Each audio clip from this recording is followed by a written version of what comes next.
Hi అండి. Welcome to my channel Bhagyalakshmi పచ్చ. ఎలా ఉన్నారు? బాగున్నారా? నేను కూడా చాలా బాగున్నాను. ఈరోజు ఉదయం నిద్ర లేచేటప్పటికి చాలా లేట్ అయింది. చేనుకి వెళ్ళే పని లేదు, మిరపకాయలు అయితే అయిపోయినాయి. ఇంకా పిల్లలకు కూడా స్కూల్ లేదు కదా, అందుకని ఈరోజైతే నిద్ర లేచేటప్పటికి టైం 7 అయింది. నైటే బయట గచ్చంతా ఊడ్చి కడిగి ముగ్గు పెట్టేశాను. రోజు చేనుకి వెళ్తా నైటే ఊడుస్తున్నా కదా, ఇంకా అదే అలవాటైపోయింది. ఉదయం నిద్ర లేవాలన్నా కూడా మంచు బాగా ఎక్కువగా ఉంటుంది, చలిగా ఉంటుంది. 6:30, 6 కాదు నిద్ర లేవాలంటే లేవాలనిపించట్లేదు. ఇంకా అందులో ఈరోజు సెలవులే కాబట్టి నిద్ర లేచేటప్పటికి చాలా లేట్ అయింది. నైట్ ముగ్గు పెట్టేశాను కాబట్టి ఇంకా ఉదయం లేటుగా నిద్ర లేచినా సరే ఇబ్బంది లేదు. అంట్లు స్టాండ్లో ఎక్కువ అంట్లుంది క్యారేజీలే. 2 క్యారేజీలు అయితే ఉన్నాయి. ఒకటేమో 3 అర్ల క్యారేజీ, ఒకటేమో 4 అర్ల క్యారేజీ, ఒకటేమో నవీన్ స్కూల్కి తీసుకెళ్లే క్యారేజీ. అన్నీ క్యారేజీలే ఉన్నాయి. మంచినీళ్ళు ఇచ్చే బిందె కూడా ఒక చిన్న బిందె ఉంది. చేలో వాటర్ ఇవ్వడానికి క్యాన్తో ఇవ్వలేం కాబట్టి ఒక చిన్న బిందె తీసుకెళ్తాను. ఇంకా చేలో మిరపకాయలు మొదలుపెట్టిన దగ్గర నుంచి ఇంకా ఆ బిందె వాడతాము. మిరపకాయలు అయిపోయినాయి కదా, ఇంక ఇంటికైతే తీసుకొచ్చాను. క్యాన్తో మంచినీళ్ళు ఇస్తా చేలో తిరగాలంటే ఇబ్బందిగా ఉంటుంది. అందుకనే చిన్న బిందె అయితే ఒకటి తీసుకెళ్తాను. అంట్లయితే బయటేసాను. బయటేసి నీళ్లు చల్లాను. అంట్లు నానతా ఉన్నాయి.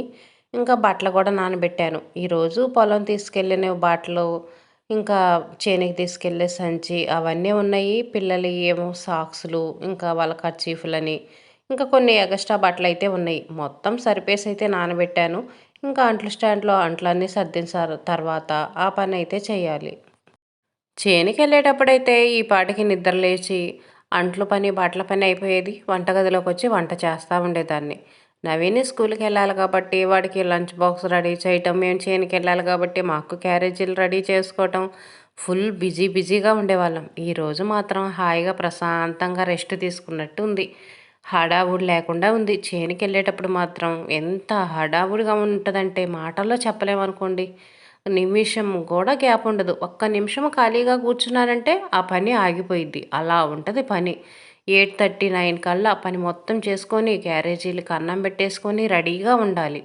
చేలో కూలి వాళ్ళకంటే మనమే ముందెళ్ళాలి కదా. మనం వెళ్ళకుండా ఉంటే కూలి వాళ్ళు రారు కదా. అందుకని ఇంట్లో పని మొత్తం చేసుకొని మనం ముందు రెడీగా ఉంటేనే తర్వాత వాళ్ళు వస్తారు. మిరపకాయలు అయిపోయినాయి కదా, మిరపదాటకి నీళ్ళు పెట్టడానికైతే మా ఆయన చేనుకెళ్ళాడు. ఇప్పుడు టిఫిన్ చేసి చేనుకైతే టిఫిన్ పంపించాలి. అందుకని ఉదయాన్నే టిఫిన్ అయితే చేస్తున్నాను. ఇంకా సండే అంటే స్పెషల్ టిఫిన్ అయితే మా ఇంట్లో చపాతీనే ఉంటుంది. ఎక్కువ శాతం సండే అంటే చపాతీనే. ఇంకా చపాతీలో కూర కావాలి కాబట్టి బంగాళదుంప కుర్మా అయితే చేస్తున్నాను. ఇంట్లో ఒక బంగాళదుంపే ఉంది. ఇంకా ఆ బంగాళదుంపని ఇంక ఇదిగోండి చిన్నగా ముక్కలుగా కట్ చేసి కొన్ని వాటర్ పోసి అయితే పొయ్యి మీద పెట్టాను. ఇవి ఉడికేలోపు బయట పైన అయితే చేసుకొని రావచ్చు. చపాతీలు అన్నాను కదా, చపాతీల పిండి కూడా కలిపి పక్కన పెట్టేశాను అనుకోండి. పిండి బాగా నానిపోయిద్ది. చపాతీలు మనం చేసేటప్పుడు కూడా మెత్తగా మృదువుగా ఉంటాయి. చేయటానికి కూడా చాలా ఈజీగా ఉంటాయి. పిండి నానిపోయిద్ది కాబట్టి చపాతీ అనేది మనం ఈజీగా చేసుకోవచ్చు. రుద్దటానికి చాలా సింపుల్గా ఉంటుంది. చపాతీ కాల్చి తినేటప్పుడు కూడా బాగా మెత్తగా మృదువుగా టేస్ట్ కూడా చాలా బాగుంటుంది. పిండి అయితే కలిపేసి ఇంకా మూత పెట్టేసి అయితే పక్కన పెట్టేశాను. బంగాళదుంపలు కూడా ఉడుకుతున్నాయి. ఇంకా బయటకు వచ్చేసి అయితే ఇంకా అంట్లు పని ఆ పని అయితే చేసుకుంటున్నాను. అరిసెలు అయితే అయిపోయినాయి. అంటే ఈ డబ్బాలో పెట్టిన అరిసెలు అయితే అయిపోయినాయి. ఇంకా డబ్బా ఖాళీగా ఉంది. ఉదయం పూట అంట్లు కూడా చాలా తక్కువగా ఉన్నాయి కదా అని ఇంకా డబ్బా అయితే కడిగేస్తున్నాను. అరిసెలు కూడా ఈ సంవత్సరం చాలా తక్కువే ఉన్నాయిలేండి. చాలా తక్కువే వండాను, వండటం కూడా త్వరగా అయిపోయినాయి. కొంచెమే ఉన్నాయి. ఇంకా నవీన్కి రోజు స్కూల్కి బాక్సులు పెట్టడానికి ఉంటాయి ఇలా అని అవి అయితే ఉంచేశాను. ఇంక ఇదిగోండి ఈ డబ్బా అయితే ఖాళీ అయిందని డబ్బా అయితే కడుగుతున్నాను. పొలం పనులు లేకపోయినా పిల్లలకు స్కూల్ లేకపోయినా త్వరగా నిద్ర లేస్తేనే పనులు అవుతాయి. లేటుగా నిద్ర లేచాను కదా, పనులన్నీ టెన్షన్గా హడావుడిగా ఉన్నాయి. ఒక పక్క టిఫిన్ రెడీ అవ్వాలి, టిఫిన్ చేయనికి పంపించాలి. నవీన్ కూడా ఇంకా ఆకలి అవుతుంది, టిఫిన్ ఎప్పుడు చేస్తావు ఎప్పుడే చేస్తావని అడుగుతూ ఉంటాడు. ఒకవైపునేమో ఈ పనులన్నీ ఉన్నాయి. అందుకనే కొంచెం సెలవైనా సరే త్వరగా నిద్రలేస్తేనే బాగుంటుంది అనిపిస్తుంది. ఈరోజు ఎండ మాత్రం ఫుల్లుగా ఉంది. రోజు అయితే ఎంత మంచు కురిసేదో. మంచంతా పట్టేసి బండ్ల నిండా కూడా నీళ్ళు నీళ్ళుగా ఉండేవి. చేనుకి వెళ్ళేటప్పుడు కసువు ఊడవటానికి కూడా వీలుండదు. బండ్ల నిండా నీళ్లుండేవి. కానీ ఈరోజు మాత్రం ఫుల్ ఎండగా ఉంది. మా మిరపకాయలు అయిపోయిన తర్వాత ఎండొచ్చిందిలేండి. లేదనుకోండి చేలో బాగా ఇబ్బంది పడేవాళ్ళం. ఇంకా ఇక్కడి నుంచి ఎండలు మొదలైనట్టే. ఎప్పటి అంట్లు అప్పుడు కడిగేసుకుంటే అంట్లనేవి చాలా తక్కువగా ఉంటాయి. ఉదయాన్నే నిద్ర లేవంగానే ఒకసారి అంట్లు కడిగేసి, మళ్ళీ టిఫిన్ తిన్న తర్వాత ఇంకోసారి అంట్లు కడిగామనుకోండి, సాయంత్రానికి అంట్లు చాలా తక్కువగా ఉంటాయి. అందుకని ఎప్పటి అంట్లు అప్పుడు కడుక్కోవడమే చాలా బెస్ట్ అనిపించిద్ది. ఇంకా అంట్లన్నీ కడిగేసి, ఇంకా అదిగోండి టబ్‌లో ఏసేసి అయితే పక్కన పెట్టేశాను. ఇంక ఇప్పుడైతే బట్టలు ఉతుకుతున్నాను. చేనుకెళ్తా చూడండి నిన్న ఇలా తెల్లటి చీర కట్టుకున్నాను. అసలే మిరపదోటలో అంతా మరకలు మరకలవుతాయి. అన్నీ గ్రీన్ కలర్‌లో చాలా మరకలవుతాయి. అవి మనం ఉతికినా సరే పోవు. ఇంకా నిన్న అనుకోకుండా ఈ చీర కట్టుకొనెళ్ళాను. చీర నిండా అన్నీ మరకలేనండి. గ్రీన్ కలర్‌లో మరకలవుతా ఉన్నాయి. వేరే డ్రెస్ తీసుకెళ్ళి వేసుకుందాం అనుకున్నాను. కానీ ఇంక మర్చిపోయాను వేసుకోవట్లేదు. చీరను బాగా సరిపేసి నానబెట్టాను కదా! సరిపేసి నానబెట్టేసి, సబ్బు పెట్టేసి, ఇంక ఇదిగోండి బ్రష్ కొడుతున్నాను. బ్రష్ కొడితే ఇంక మరకలనేవి కొద్దిగా పోతాయి కదా అని. బట్టలు ఉతికేటప్పుడు కూడా నాకు సబ్బు అనేది పెద్దదిగా ఉండాలి. సబ్బు చిన్న ముక్క అయిందనుకోండి, నాకు ఆ సబ్బు పెట్టి బట్టలు ఉతకటానికి అస్సలకి రాదు. ఉతికినట్టు అనిపించదు. చేతికైతే సరిపోదు సబ్బు ముక్క. అందుకని చిన్న ముక్కున్నా సరే దాంతో ఉతకకుండా మళ్ళీ పెద్ద సబ్బే తీసుకుంటాను. చిన్న ముక్కనైతే వేస్ట్‌గా ఏం పడేయను. ఇంకా బట్టలు ఉతకటానికే వాడతాను. కాకపోతే పెద్ద సబ్బు ఉంది గదా! ఆ సబ్బు మీద చిన్న సబ్బుని పెట్టేసి, ఇంకా అలాగే వదిలేసామనుకోండి, రేపొద్దుడికి ఇంకా సబ్బు అనేది అంటుకొని పోయిద్ది. మనం ఎంత తీసినా సరే రాదు. ఇంకా సబ్బు ముక్క గూడా వేస్ట్ అవ్వదు. ఇంకా నాకు గూడా చేతి నిండా సబ్బు పట్టుకున్నట్టు అనిపిచ్చిద్ది. ఉతకటానికి ఈజీగా అనిపిచ్చిద్ది. చిన్న ముక్కతో అసలు బట్టలు ఉతకాలంటే నాకు అస్సలకి ఉతకాలనిపించదు. ఉతికినట్టుండదు. పనేందో చాలా లేట్ అయినట్టు అనిపిచ్చిద్ది. అందుకని చిన్న ముక్కలతో మాత్రం నేను అస్సలు బట్టలు ఉతకను. బట్టలన్నిటికీ సర్ఫ్‌లో నానబెట్టాను, సబ్బు పెట్టాను, బ్రష్ కొట్టాను, బండకేసి బాదేశాను. ఇంకా బట్టలన్నీ ఉతికేసి, జాడిచ్చి, పిండేసి, ఇంక గోడ మీదైతే పెట్టేశాను. ఇంక నీళ్ళన్నీ ఒడిచిన తర్వాత ఆరేస్తాను. ఈలోపు ఇంకా మన బంగాళదుంపలు కూడా ఉడికిపోయినాయి. ఇంకా బంగాళదుంపల పొట్టయితే తీస్తున్నాను. ముందు పొట్టు తీయకుండా ఉల్లిపాయ ఒకటి, టమాటా ఒకటి కట్ చేశాను. కట్ చేసి ఇంకా కూరకి తిరగమాతేసి తిరగమాతలో అయితే వేయించుతున్నాను. బంగాళదుంపల పొట్టు తీసి వీటిని ముక్కలు కట్ చేసేటప్పటికి అవి ఫ్రై అయిపోతాయి కదా!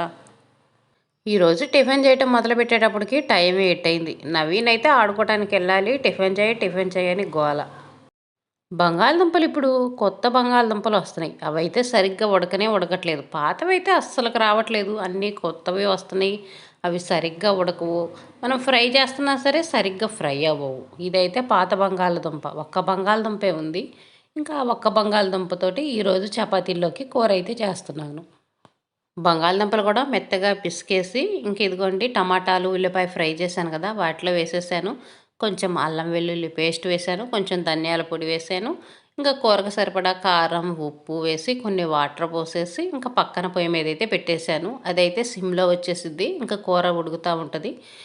ఇంకో పొయ్యి మీద చపాతీలు పిండైతే ఆల్రెడీ కలిపి పెట్టుకున్నాను కాబట్టి ఇప్పుడు చపాతీలైతే కాల్చుకుంటున్నాను. చపాతీలైతే పెద్ద పెద్ద చపాతీలే చేస్తున్నాను. త్వరగా పని అయిపోయిద్ది కదా అని. చిన్న చిన్నవి చేశాననుకోండి, ఒక్కదాన్నే మరిన్ని చపాతీలు రుద్ది, కాల్చుకుంటా చేయాలంటే మాత్రం చాలా టైం పట్టిద్ది. చాలా లేట్ అయిద్ది. నాకైతే విసుగొచ్చేసిద్ది. అందుకని పెద్ద పెద్ద చపాతీలైతే చేస్తున్నాను.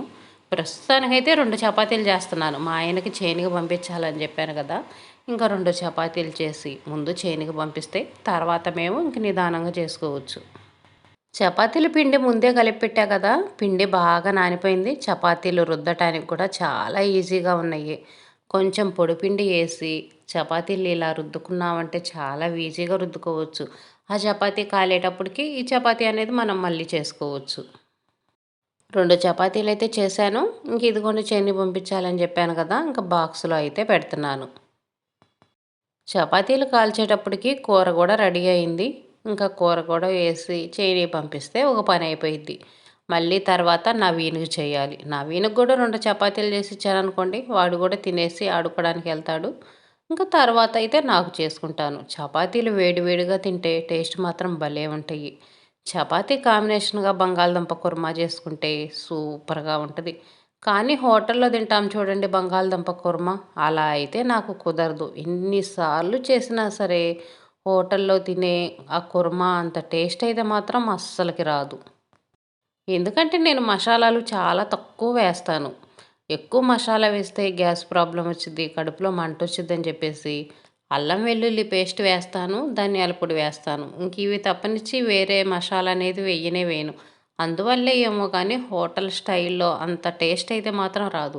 ఇంకా గరం మసాలాలు అలాంటివి వేసుకుంటే ఏమన్నా హోటల్ స్టైల్‌లో లాగా వచ్చిద్దేమో కానీ, ఇంకా హెల్త్‌కు మంచిది కాదని చెప్పేసి నేనైతే అలాంటి మసాలాలు వాడను.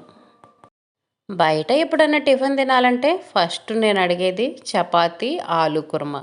ఈ 2 ఉంటే మాత్రం నేను వేరే టిఫిన్ ఏది తినను. ఈ రెండే అడుగుతాను. మా పిల్లలైతేనేమో బయట టిఫిన్ తినాలంటే దోస వాళ్ళు. దోస, దోస, దోస ఇంక దోసే తింటారు. నేనైతే మాత్రం నాకు చపాతీ, ఆలు కుర్మా ఉంటే చాలు. ఇంక వేరే టిఫిన్ ఏది అవసరం ఉండదు. బట్టలైతే ఇంక నీళ్ళొచ్చినియి. ఇంక ఇదిగోండి ఆరేస్తున్నాను. ఎండ బాగా ఎక్కువగా వస్తుంది గదా! ఇంక అందుకని బట్టలన్నీ కిందే ఆరేస్తున్నాను. వరండాలో గూడా తీగుంది. ఇప్పుడు కర్టెన్ వేయలేదు గదా! కర్టెన్ అయితే కుట్టించలేదు. ఇంక అంతా ఖాళీగా ఉంది గదా అని బట్టలైతే వరండాలో ఆరేస్తున్నాను. కొంచెం మందంగా ఉన్నవైతే ఇక్కడ ఏస్తాను. ఎండ బాగొచ్చిద్ది గదా! కొంచెం పలచగా ఉన్న బట్టలైతేనేమో అటువైపున గొంతుంది గదా! ఇంకా ఆ గొంతులో అయితే వేస్తాను. డాబా మీద ఆరేసాననుకోండి, అవి సాయంత్రం అయ్యేటప్పటికి బట్టలన్నీ ఎండిపోతున్నాయి. అందుకని రోజు చేనుకెళ్తా, ఇంక కిందే ఆరేసి ఎళ్తున్నాను. చేనుకెళ్ళి వచ్చేటప్పటికి చాలా లేట్ అయ్యిద్ది గదా! ఎండలో ఎండిపోతున్నాయి. సాయంత్రానికి బట్టలు బాగా ఆరిపోతున్నాయి. ఇప్పుడు ఎండ బానే గాస్తుంది. ఇంకా అందుకని కింద ఆరేస్తున్నాను. బట్టలు గూడా తిరగదిప్పి ఆరేస్తాను. కలర్స్ అవి పోకుండా ఉంటాయిలే అని. బట్టలు వరండాలో లోపలికైతే ఆరేయను. లోపల చల్లగా ఉంటది. అంతగా బట్టలు ఆరవని. ఇంకా బయట ఇదిగోండి ఎండొచ్చిద్ది కదా! ఎండొచ్చేంత వరకు ఆరేసాను. ఇంక కదమేమో ఇంకా మన మెట్లు గోడ ఉంది కదా! దీని మీదయితే ఆరేసాను. ఇదేనండి ఈరోజు వీడియో. వీడియో నచ్చితే లైక్ చేయండి, షేర్ చేయండి, సబ్స్క్రైబ్ చేసుకొని కామెంట్ పెట్టండి.